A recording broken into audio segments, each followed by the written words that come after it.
iyadoo maanta ahayd maalintii hoggaanka xusbiga mucaaradka ee waddan uu sheegay in loo aasteeyey in taageerayaasha xusbigaasi mucaaradka ee waddan iyo sidoo kale hoggaanka xusbiguba ay isugu soo baxaan xarunta dhexe xusbiga mucaaradka ee waddani ayaa guud ahaanba subaxnimadii saaka waxaa la wareegay xaruntaasi ciidamada booliiska ee Soomaaliland qadar yar kadib waxaa gaadhay madashaasi taageerayaasha xusbiga mucaaradka ee waddani uu hogaaminayo gudoomiyaha xusbiga mucaaradka ee waddani Dr. Cabdiraxmaan Maxamed Cabdullaahi Cirro waxaanay gudaha u galeen xarunta dhexe xusbiga mucaaradka ee waddani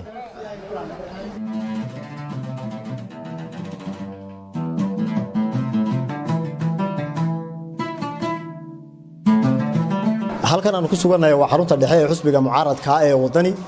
maalintii shalay ahayd gudoomiyaha xusbiga mucaaradka ee waddani Dr. Cabdiraxmaan Cirro oo dhinacayga fadhiya ayaa waxa uu ku dhawaaqay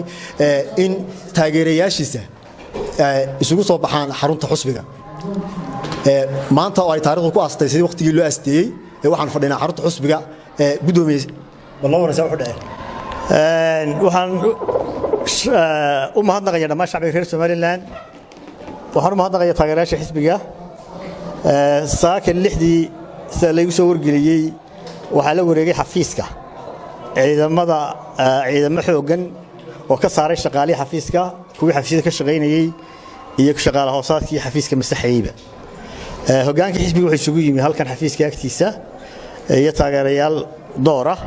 dabeedna lug baan ku nimay xafiiska markaan ka soo leexanay laamiga waxaana lagu bilaabay rasaastaasi in ciidan ka tirsan way dhaawacday baa lagu yidhi isagoo dhulka jiifan arkayay cid kale oo dhaawacantay lama sheegin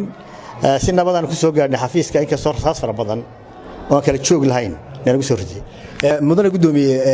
mas'uuliyiin u hadlay xukuumadda xalay ilaa shalay waxay sheegeen in ay sharci darra ay ku tilmaameen soo baxanaad ku dhawaaqday waxay sheegeen in aanad haysanin wax cadeymaa oo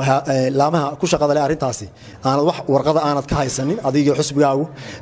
taasina waxay sheegeen inaad adigu qaadi doonto damaanada waxa ka dhashay halkaasi maanta rasaas baa dhacday waxyeelaa jirta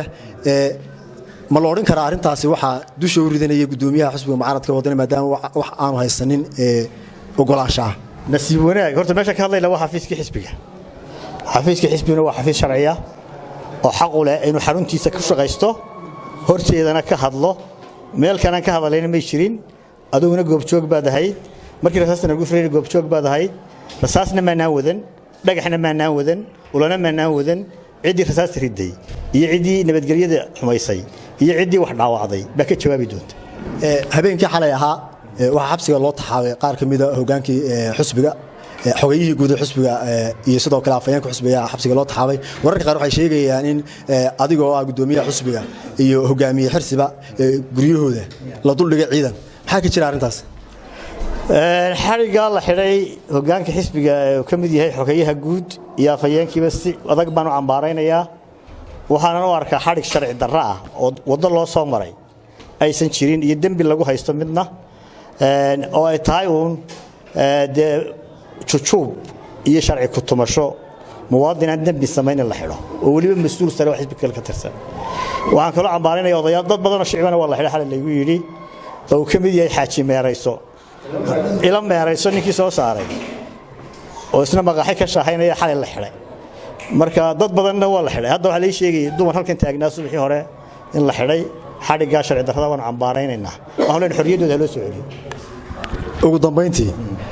arrintan waxay salka ku haysaa ismariwaaga siyaasadeed ee ka dhex taagan xubnaha komishanka doorashooyinka asxaabta siyaasadda iyo xukuumadda isku hayaan marka laga tago sharciyada loo eegayo xubnahaasi waxaan nahay dad boqol islaama shuruudaha la mariyo waxa kamid ah in kitaabka gacanta loo saaro komishineerka dadka qaar waxay leeyihiin gudoomiye Cabdiraxmaan Cirro miyuu ku qanci leeyahay qof islaam oo kitaab gacanta saaray maxay tahay sababta qof dhaartay loogu qanci leeyahay dhaartiisa wax oo iska fuuday su'aashaasi qof xisbi ka tirsan sharciga reebay horena dad axsaabta ka tirsan oo lagu tuhmay waa la reebay Dr. Fadal baa kamid ahaa waxa kamid ahaa Maxamed Xaashi Cilmi waxa kamid ahaa Ilhaan marka dhaarta waxa ka horeysa inuu shuruudda buuxiyo imika xalku muxuu noqonayaa xalku wuxuu noqonayaa deena sharciga soo noqdaan isticmaalaan labada xubnood ilaa intaad ku saadkaysanaysan adinku ina banaanbaxyada inaa sii wadaan banaanbaxnagu waa kulanka xafiiska kulamada xafiisku ilaa weligood way soconayaan aad iyo aad mahadsantahay